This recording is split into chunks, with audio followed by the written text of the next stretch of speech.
Hi there, my name's Caitlin Bandy and this is my channel BandysBooks, and today I am here for a rant or review video. Today we're going to be reviewing the book Holiday Country by Inci Atrek. This book was released on the 9th of January this year by Flatiron Books, so it's literally only been out for 3 days as of the recording of this video. This is a debut novel that falls into the literary fiction and romance genres. It currently has a 3.74 with 96 ratings on Goodreads so far. Ada spends every summer in a seaside Turkish town with her mother and her grandmother. But no matter how much she tries, Ada never really feels a deep connection with this country. When Levent, a mysterious man from her mother's past, shows up in town, Ada must deal with her intensifying attraction to him. First of all, I want to say that this story is beautifully written. It's clear that Atrek is a fantastic writer when it comes to building the setting.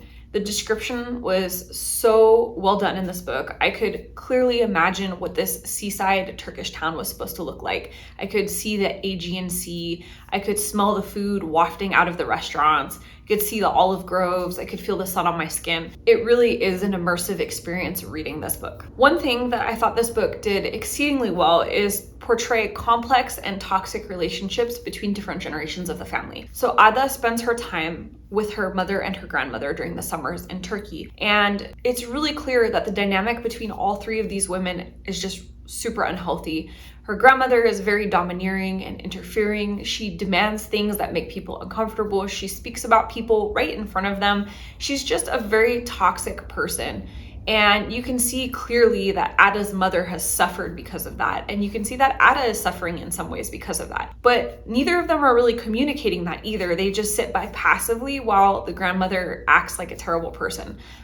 So there's just a whole lot going on that allows for a lot of toxic relationships to happen there. Another thing that I thought this book did exceptionally well was to illustrate the feeling of being trapped between two cultures. Ada's family are all Turkish, but Ada is born in the United States, and so she's an American. And although she has grown up, close to Turkish culture and involved in it during the summers or when her mom shares traditions with her, she isn't immersed in it in the way that she would be had she grown up in Turkey. So when she goes home to Turkey, she wants to feel at home there. She wants to feel this deep connection with the country that her family originates from. But because she doesn't belong to it in the same way that her mother and her grandmother does, she feels this weird disconnect. And you can see that it really bothers her, and she doesn't quite know how to express or articulate those feelings. This is a feeling that I have seen many times over with my friends who are first generation Americans, where their family comes from another country, but they were raised here, and the conflicts that arise because there is this desire by the parents to maintain parts of the culture that they came from, while the kids often struggle to balance that culture with, the demands of being an American and growing up in an American society.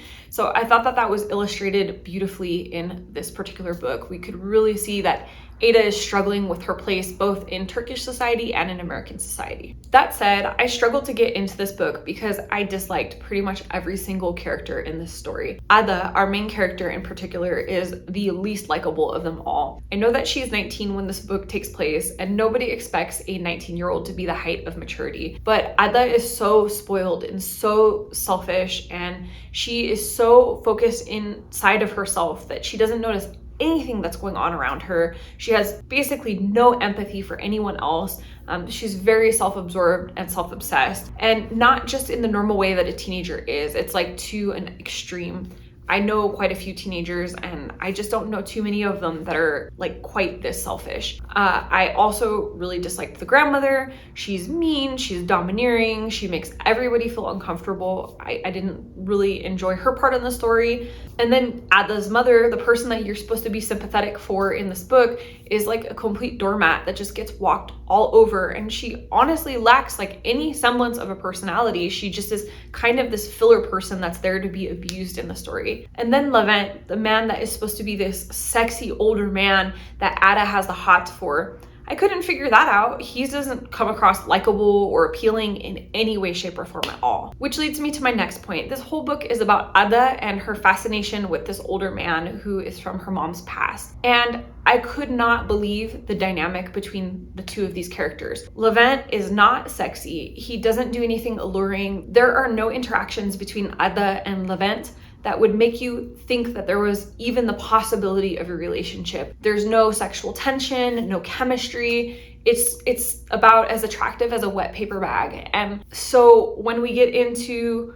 where the story goes to, it's just so unbelievable because there's been no relationship dynamic established at any point that's convincing in any way, shape, or form. And finally, there is barely any plot in this story. Now, I enjoy a character-driven book. I like a really, really good character study where we get to get deep inside the character's emotions and feelings and motivations, but this isn't really it. This does kind of sort of have a plot, but it doesn't show up till halfway through the book, and then it drags, and then it speeds up, and then it drags. So it's really uneven when the plot does finally get incorporated. And I felt like it wasn't enough to make the book super engaging and interesting. I think had this book been written with Ada as an adult reflecting on her teenage years and the folly of her teenage years, it might have been a better book. We still would have had the chance to see how insufferable Ada was, but we would have also seen how she'd matured and like what the repercussions of this particular scenario were. And I think in this case, because there's not a lot of growth that happens in the book,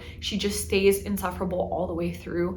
It's a really frustrating read. Overall, if you like character-driven literary fiction with a sprinkling of a forbidden romance and mostly unlikable characters, in particular a main character who is whiny and selfish and inconsiderate, then you may like this one. I think the only thing that I can say further was that the experience of reading Ada in this book was similar to reading Holden in A Catcher in the Rye. I just kept going, man, this person is insufferable and whiny and they just never grow up.